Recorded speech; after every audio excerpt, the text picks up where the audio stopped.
Hola, buenas tardes. Mi nombre es Noelia Nieva, soy abogada y profesora en Ciencias Jurídicas y actualmente me encuentro siendo adscripta en la materia Derecho de Familia y Sucesiones de la Cátedra A de la Facultad de Derecho de esta Casa de Estudios. Ahora bien, antes de iniciar con el comienzo de mi ponencia, quiero felicitar a la agrupación Trejo por promover este tipo de espacios que entiendo que ayudan a la construcción de un conocimiento colectivo, ¿sí? Que entiendo que debe ser una de las finalidades de la universidad y que este tipo de actividades, ¿sí?, colabora a la promoción de este objetivo que es la construcción, como recién decía, de un conocimiento colectivo. Ahora bien, una vez dicho eso, ¿sí?, es que voy a dar inicio a la charla que me convoca, que es que tiene por finalidad valorar la mediación como una alternativa dentro de las resoluciones de conflictos válida a los fines de erradicar y prevenir la violencia familiar. Partiendo del artículo 1 de la Ley de Violencia Familiar, la Ley 9283, podemos decir que dicha normativa tiene por objetivo prevenir, atender y erradicar la violencia familiar, ¿sí?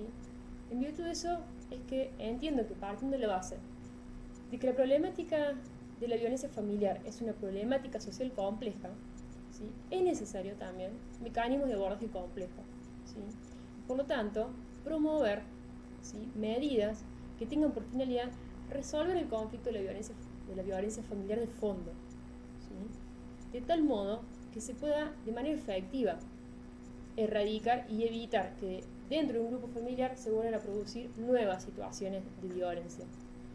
Y en virtud de esta premisa, es que pienso en la mediación como una posible alternativa para lograr esta prevención. Y entonces me hago la pregunta, porque es importante poner en tensión esta cuestión y preguntarse, ¿es la mediación, ¿sí?, un método alternativo a la resolución de conflicto, ¿sí?, en términos de una herramienta válida de abordaje en la temática de violencia familiar? Válida en dos aspectos, es decir, en la medida en que en la práctica sirva efectivamente para resolver el conflicto de fondo, ¿sí?, y prevenir la violencia familiar.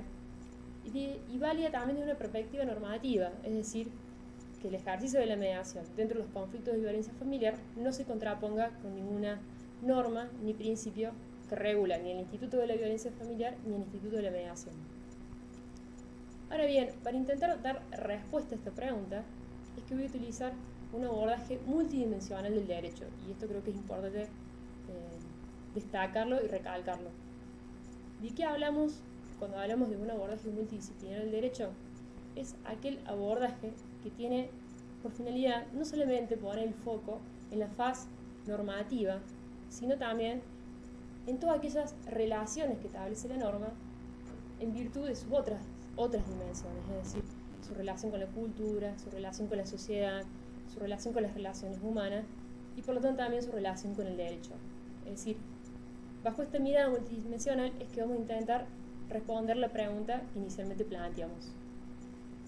Bueno, ya he dejado claro de qué va a tratar esta charla, espero que sea un tema de su interés y en virtud de esto vamos a dar comienzo a la primera parte que tiene por finalidad, ¿sí?, describir el mecanismo de la mediación, es decir, establecer cuáles son sus virtudes y cuáles son sus requisitos para que la mediación pueda intervenir en un conflicto, en este caso, de violencia familiar.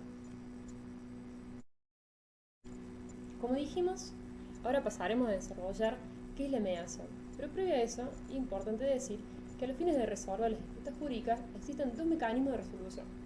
Por un lado, los mecanismos de resolución de heterocomposición de los conflictos, que son aquellos en los cuales la disputa es resuelta por un tercero, distintas a las partes involucradas en la problemática, un tercero con capacidad decisoria y que tiene además la facultad de ejecutar lo decidido. Por otro lado, tenemos los mecanismos de autocomposición de los conflictos, que son aquellos en los cuales son las propias partes quienes buscan la solución a sus conflictos y a sus diferencias.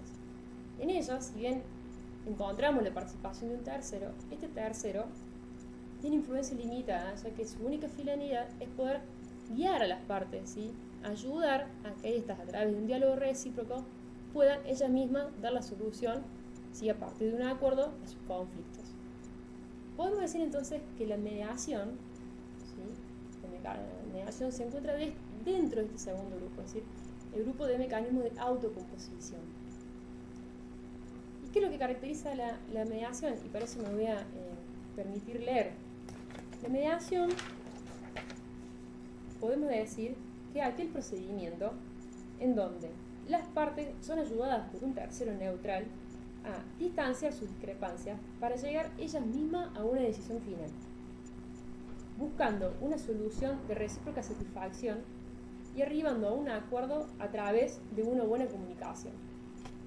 Es decir, que en primer lugar podemos destacar que en la mediación hay una participación activa, ¿sí?, de las partes involucradas en el conflicto, ya que son ellas quienes a través del diálogo recíproco, ¿sí?, pueden buscar alternativas satisfactorias para ambas partes a los fines de solucionar el conflicto de fondo y de esta forma, ¿sí?, evitar todas las discrepancias que el conflicto puede generar entre estas partes. Ahora bien, también decimos que tenemos la participación de un tercero, es decir, un tercero imparcial, y esto es muy importante, capacitado con herramientas, ¿sí?, para favorecer este diálogo recíproco y acompañar a las partes en este proceso de resolución de conflicto. Así mismo podemos decir que al ser las partes quienes buscan la solución al conflicto, se genera mayor responsabilidad por parte de ellas frente a la problemática, adquiriendo mayor autonomía frente al problema y permitiendo así que lo pactado, ¿sí?, pueda ser respetado por las partes durante el transcurso del tiempo. Ahora bien, para que toda esta dinámica se logre, es necesario que los conflictos en los cuales intervenga la mediación, las partes se encuentren en igualdad de posiciones. Es decir, que el ejercicio de relaciones de poder sea simétrico. De lo contrario, es decir, si hay una de las partes que subordina a la otra, no estaríamos obteniendo un acuerdo mutuo, sino la imposición de aquella parte que se encuentra subordinando sobre la otra, ¿sí? Entonces es importante que las relaciones, el ejercicio, mejor dicho, las relaciones de poder, se den de manera simétrica. Vemos así como la mediación, dentro de los métodos alternativos de resolución de conflicto, ¿sí?, permite a la justicia dar respuestas en aquellos ámbitos, ¿sí?, donde le es costoso dar una respuesta satisfactoria a las problemáticas.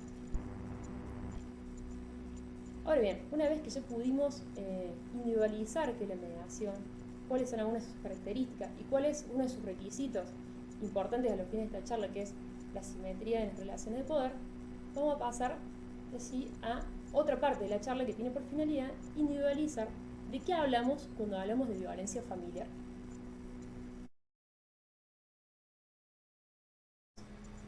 Vamos a pasar a desarrollar de qué hablamos cuando hablamos de violencia familiar. Y dando una definición amplia, podemos decir que violencia familiar es toda aquella agresión que se da entre personas que forman parte del mismo grupo familiar. Independientemente, y esto es muy importante, independientemente de cuál sea el género de las partes involucradas, e independientemente de cuál sea el rol que estas partes ocupan dentro de la lógica familiar.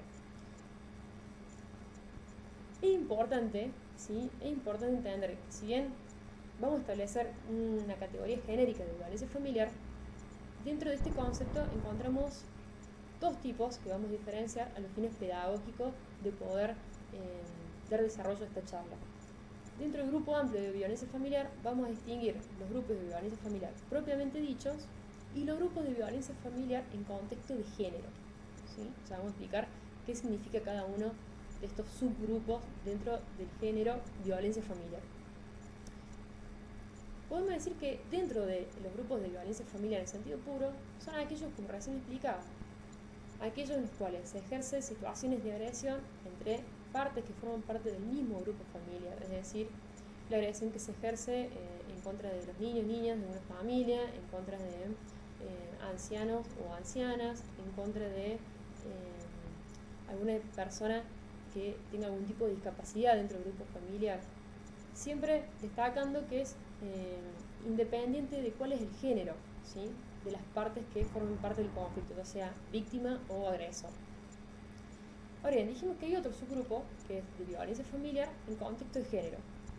Este grupo también cumple con esta condición de ser aquellas problemáticas en las cuales las partes que forman parte del mismo grupo familiar se agreden entre sí, pero se le suma un plus, ¿sí? Y es que las agresiones que se ejercen entre estas partes están motivadas por la cuestión de género, es decir, por el contexto de género. ¿Y a qué nos referimos cuando decimos que hay violencia de género? Decimos que es aquella violencia que se ejerce hacia la mujer por el desprecio que se tiene a la mujer por el hecho de serlo, ¿sí? Es por lo tanto una violencia que está fundada en un contexto de desigualdad y de discriminación intemporal que tiene su origen en una estructura social de naturaleza patriarcal, ¿sí? De tal forma que a la víctima, ¿sí?, se la rebaja a la condición de objeto y por lo tanto carente de derecho. Entonces vemos cómo en los conflictos de violencia familiar, en contexto de género, ¿sí?, vemos cómo las partes están en una situación de desigualdad, ¿sí?, porque hay una parte que subordina a la otra, ¿sí? La mujer está siendo rebajada y por lo tanto considerada sin derecho. Eso hace que el poder se ejerza de manera asimétrica, ¿sí? Asimétrico. Ahora bien, ¿cuál es el problema? Que muchas veces, ¿sí?, se suele entender que todos los casos de violencia familiar se suscriben a casos de violencia familiar en contexto de género. Y como recién explicamos, hay un montón de otras situaciones, ¿sí?, que son violencia familiar, pero que no necesariamente recaen, ¿sí?, en la violencia de género. Y podemos enumerar un montón de ejemplos, ¿sí?, porque un gran número de las causas de violencia familiar que ingresan a los juzgados tienen estas características.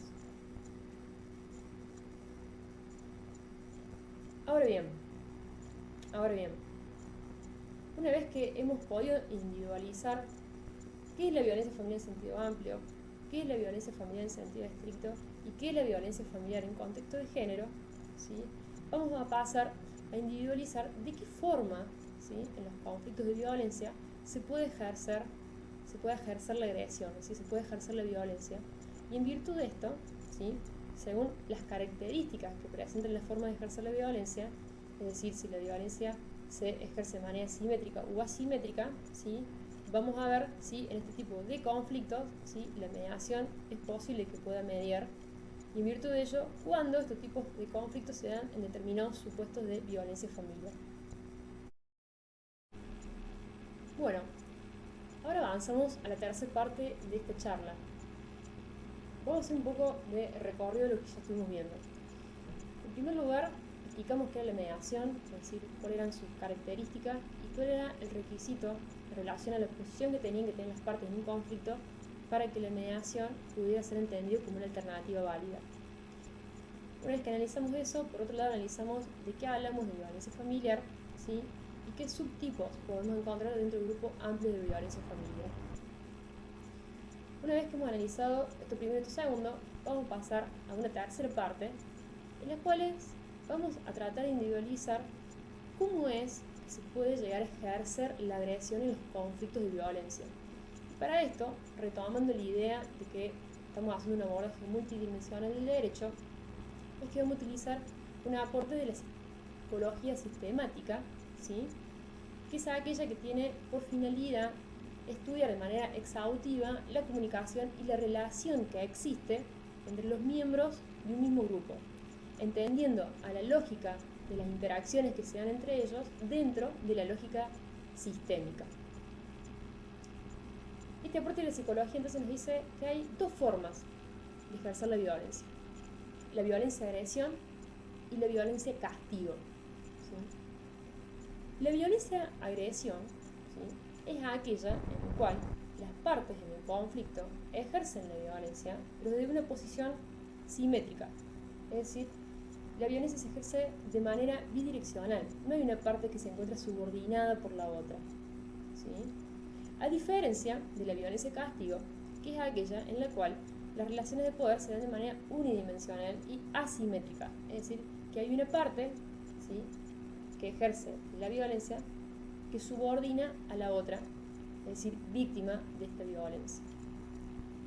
Una vez que hemos identificado estas dos formas de ejercer la agresión, es decir, la violencia castigo por un lado y la violencia de agresión por el otro, vamos a empezar a ver cómo juegan este tipo de violencia dentro de los supuestos de violencia familiar. Porque si entendemos que la violencia de agresión es aquella en donde las partes, ¿sí?, ejercen sus relaciones de poder de manera simétrica, estamos diciendo que donde hay violencia de agresión es posible aplicar la mediación.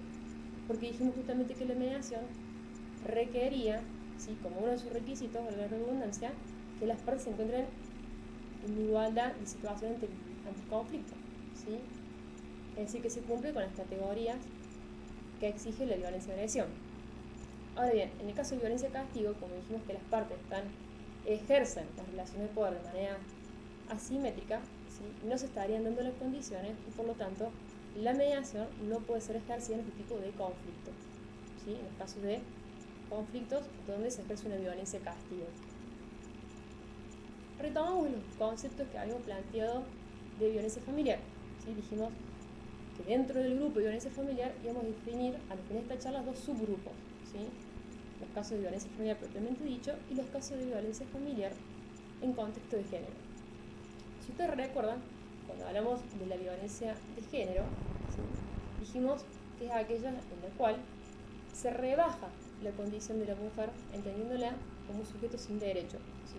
Al rebajarla dijimos que el ejercicio de poder era de tipo asimétrico, ¿sí? Por lo tanto, estamos reconociendo que en este tipo de violencia se ejerce una violencia castigo, ¿sí? Y por lo tanto entendemos que en los casos de violencia familiar en contexto de género, ¿sí?, al no darse la simetría entre las partes, no es posible entender a la mediación como una alternativa para resolver el conflicto y por lo tanto prevenir nuevas situaciones de violencia. Porque en estos casos, al haber una relación asimétrica, no se estaría logrando un mutuo acuerdo a través de la mediación, sino que la parte que subordina estaría imponiendo, ¿sí?, sus pretensiones a la parte subordinada. Ahora bien, dijimos que hay otro grupo, que son los casos de violencia propiamente dicho, en los cuales el plus de contexto de género está presente, ¿sí? Y en este tipo de violencia, es decir, la violencia propiamente dicha, donde no hay el componente de género, es donde me interesa poner el foco, porque en este tipo de conflicto podemos encontrar las dos formas de violencia, es decir, la violencia de agresión y la violencia de castigo. Sin perjuicio de ello, podría decir que la mayoría de estos casos, ¿sí?, en la mayoría de estos casos se da la violencia agresión, ¿sí? Establecen, es decir, la violencia de manera recíproca, es decir, ambas partes se agreden y ambas partes se posicionan a un mismo nivel ante el conflicto, ¿sí? Y por lo tanto, entendemos que se dan las condiciones, en los casos de violencia familiar en sentido estricto, donde la violencia se ejerce a través de una violencia de agresión, se dan las condiciones entonces de simetría para que la mediación sea entendida, ¿sí?, como un método propicio para resolver el conflicto de fondo, ¿sí?, y de esta manera evitar y erradicar nuevas situaciones de conflicto en ese grupo familiar en el cual la mediación está abordando.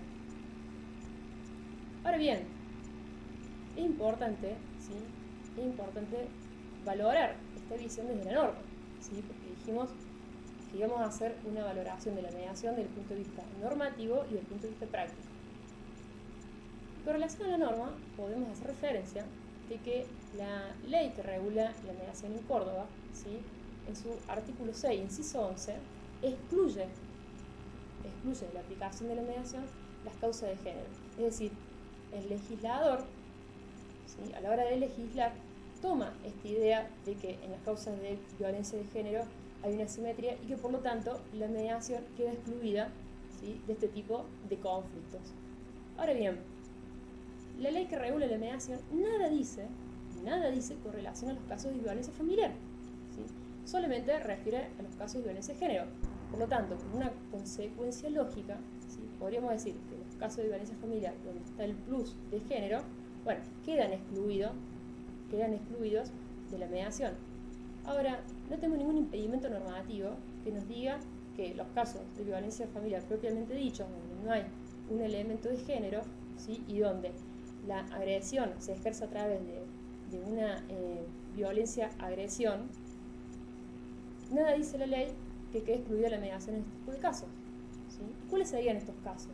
Serían, por ejemplo, aquellos en que, por ejemplo, las partes de un grupo familiar no se ponen de acuerdo con relación a qué familiar debe cuidar de otro que es discapacitado. Entonces, al no poder a través de un diálogo, ¿sí?, establecer acuerdos, ¿sí?, se empiezan a generar rispideces, malos tratos que dan lugar a situaciones de agresión. Vemos que acá lo que motiva la agresión no es una cuestión de género, todo lo contrario, sino la falta de la capacidad de las partes que forman parte de un grupo familiar de acordar determinadas cuestiones. Como recién decíamos, por ejemplo, ¿quién de estos familiares va a cuidar a un familiar discapacitado? ¿O quién de estos familiares le corresponde la propiedad de un determinado bien? ¿Sí? O cómo entre exparejas van a resolver todo lo relativo al cuidado personal de los hijos en común, ¿sí? Entonces, esas son todas casuísticas, ¿sí? Donde la agresión se genera porque hay un problema de fondo que no ha podido ser resuelto. Y por lo tanto empezamos a ver que hay situaciones de violencia familiar en donde la mediación habilitaría el diálogo que no está presente en la violencia familiar a los fines de resolver los conflictos de fondo. Ahora bien, si bien no hay ninguna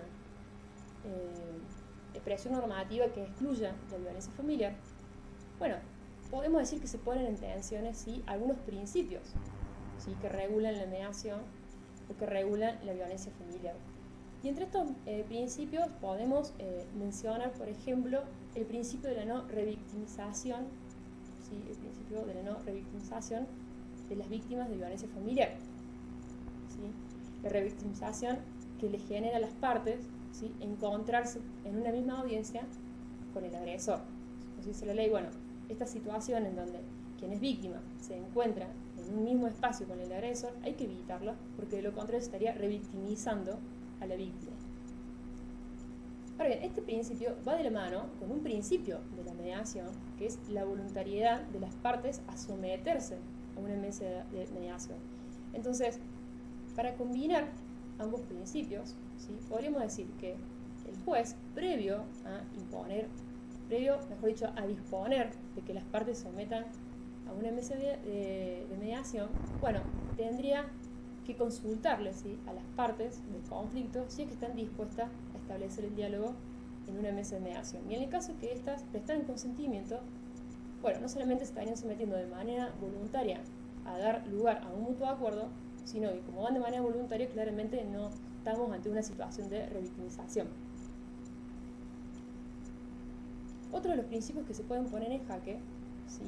es el del orden público, ya que la ley que regula la mediación establece en su artículo 6 que quedan excluidos del ámbito de mediación, inciso 18, en general, todas aquellas cuestiones que se encuentren involucradas en el orden público o que resulten indisponibles para los particulares. Y entendemos que la ley de violencia familiar, mejor dicho, la problemática de violencia familiar, si su abordaje es una cuestión de orden público. Entonces, desde esta mirada, bueno, podríamos tensionar si es que la mediación puede intervenir en los casos de violencia familiar, aun que las partes ejerzan sus relaciones de poder de manera simétrica. Ahora bien, como dice parte de la doctrina, el orden público no puede ser entendido de manera inalterable en la medida que cumpla con su función de proteger el interés social. Y en la medida en que las partes, a través de su autogestión, ¿sí? puedan resolver el conflicto, bueno, entendemos que queda protegido ¿sí? el interés social y por lo tanto el orden público. Ahora bien, la valoración de cuando en los casos de violencia familiar, en sentido estricto, se da un caso de violencia de agresión, un caso de violencia de castigo, no puedo utilizar reglas rígidas, es decir, es necesario valorar cada caso en particular. Y creo que acá es importantísimo el aporte ¿sí? y la participación que tiene que tener a la hora de determinar si los conflictos de violencia familiar se dan de manera simétrica o asimétrica entre sus partes. Es muy importante darle participación a los equipos técnicos, ¿sí?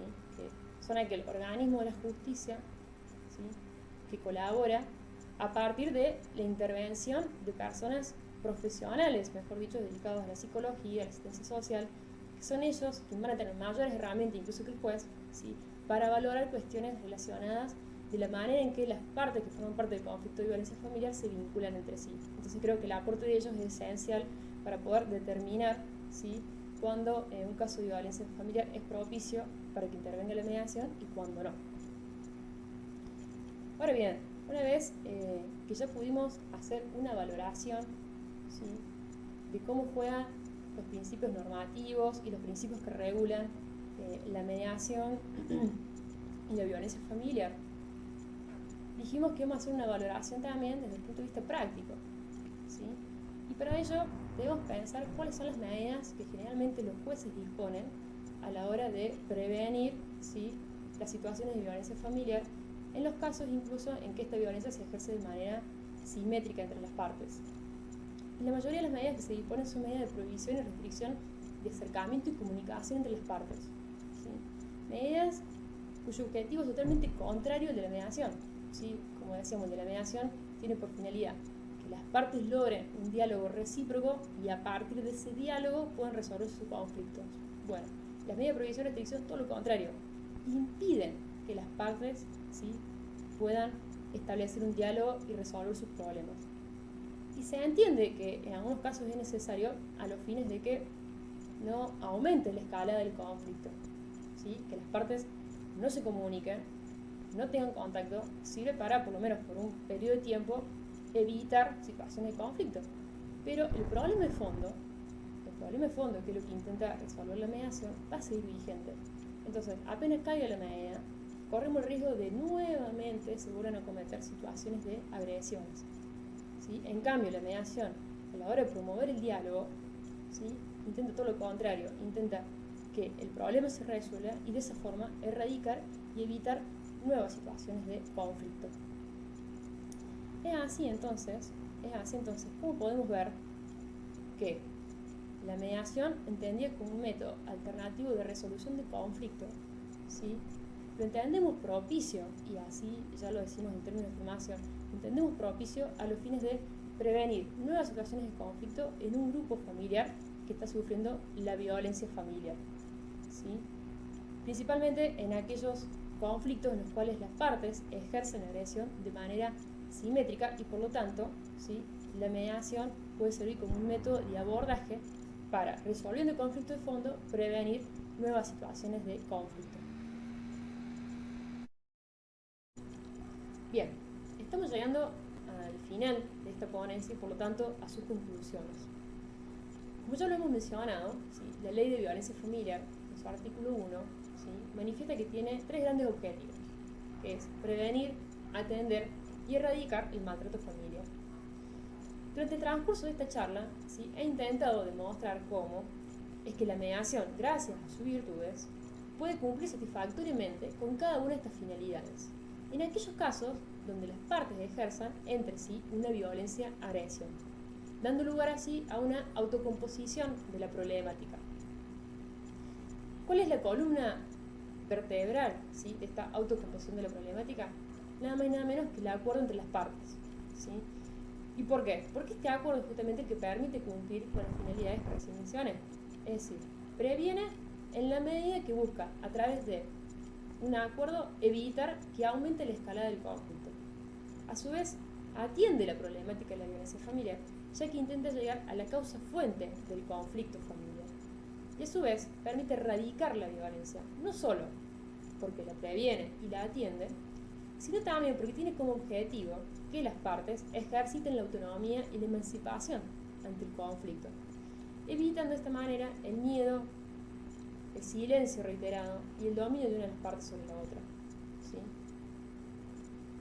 Ahora bien, una vez dicho eso, es que entendemos que dentro de las amplias facultades que el artículo 21 de la Ley de Violencia Familiar le otorga al juez para que éste tome medidas que tengan por finalidad cumplir con estos tres objetivos, dentro de estas alternativas, de estas medidas, ¿sí?, debe o tendría que ser considerada, ¿sí?, la mediación por las características que ya hemos dicho.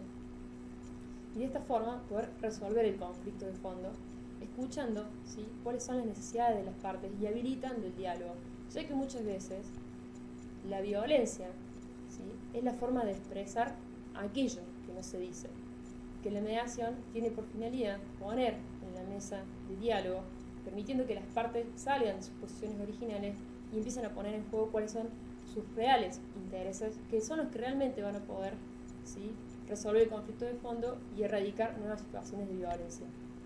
Voy a finalizar, ¿sí?, trayendo una idea que propone el doctor Jorge Luis Carranza, en donde nos manifiesta que es necesario creer en la bondad de una justicia que está a la par de las personas involucradas en el conflicto y que no se posiciona sobre ellos.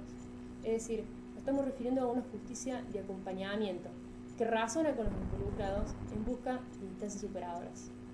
Espero que esta charla les haya sido de interés y nos vemos en la próxima.